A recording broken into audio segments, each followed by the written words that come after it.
Mobile અને social મીડિયાના વધુ પડતા ઉપયોગના કારણે કેટલાક માણસના મગજ પોપકોર્ન જેવા બની ગયા છે। આજકાલ લોકોને મોબાઈલ અને સોશિયલ મીડિયાનો જાણે કે નશો લાગ્યો છે। અનેક લોકોને 1 મિનિટ માટે પણ મોબાઈલ વિના રહેવું એ જેલની સજા કાપવા જેવું લાગે છે।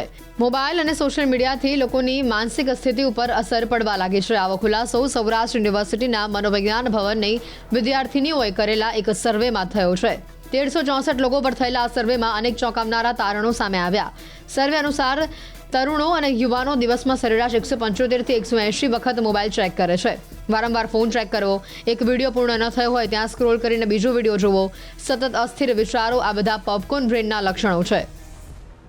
કે જ્યારે કોઈ પણ પોપકોર્ન બનાવવામાં આવતી હોય છે અને એને કોઈ પણ વાસણમાં નાખવામાં આવે તે ફટાફટ જે છે ફૂટતી હોય છે। પોપકોર્ન બ્રેઇન એક એવી મેન્ટલી કન્ડિશન છે કે જેમાં વ્યક્તિ કોઈ એક વિષય, વસ્તુ, પદાર્થ કે પરિસ્થિતિ ઉપર એક સરખું ધ્યાન એ કેન્દ્રિત નથી કરી શકતા। 1 મિનિટ માટે એ જે વસ્તુ જોવે છે તો બીજી જ મિનિટે એનું ધ્યાન એ કોઈ બીજી બાબત ઉપર કેન્દ્રિત થાય છે અને એના અનુસંધાન આ સર્વે કરવામાં આવેલો હતો। છેલ્લા 4-5 વર્ષથી પોપકોર્ન બ્રેઇન એક પ્રચલિત ટર્મ્સ બન્યું છે અને જેની અસર યેનકેન પ્રકારે સોશિયલ મીડિયા પ્લેટફોર્મના વધતા જતા ઉપયોગથી વધેલી છે। ઘણી વખત જોઈએ છીએ કે નાની નાની રીલ્સ અને શોર્ટ વિડીયો જે છે, એક વિડીયો કે રીલ્સ હજી પૂરી ન થઈ હોય ત્યાં સ્ક્રોલ કરી અને બીજા વિડીયો કે રીલ્સ જોવાની શરૂઆત કરી દેવામાં આવતી હોય છે।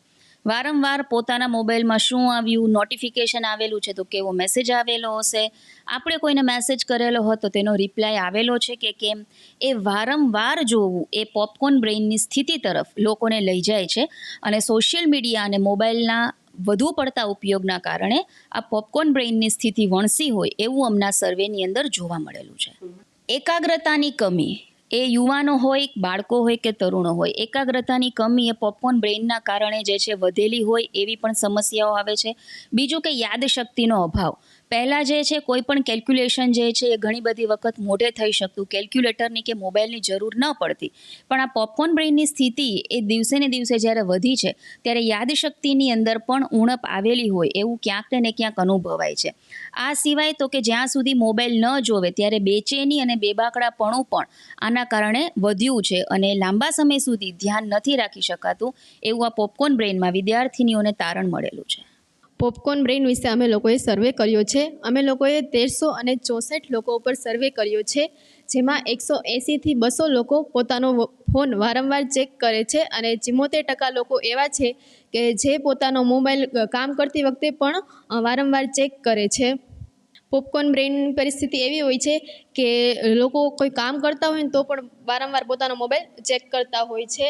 કોઈ નોટિફિકેશન આવે તો તે ગમે એ કામ કરતા હોય તે કામને છોડી દે છે અને પોતાનો મોબાઈલ ચેક કરે છે। તેની ઘણી એવી માનસિક સ્થિતિ પર તેની અસર પડે છે, જેમાં ધ્યાન એકાગ્ર કરવામાં મુશ્કેલી અનુભવાય છે।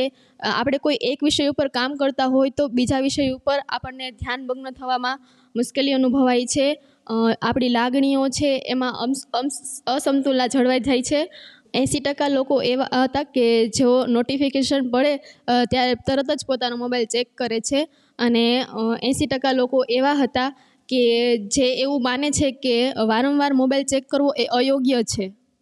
આ જે વિદ્યાર્થીનીઓ છે તેમના દ્વારા આ સર્વે કરવામાં આવ્યો હતો।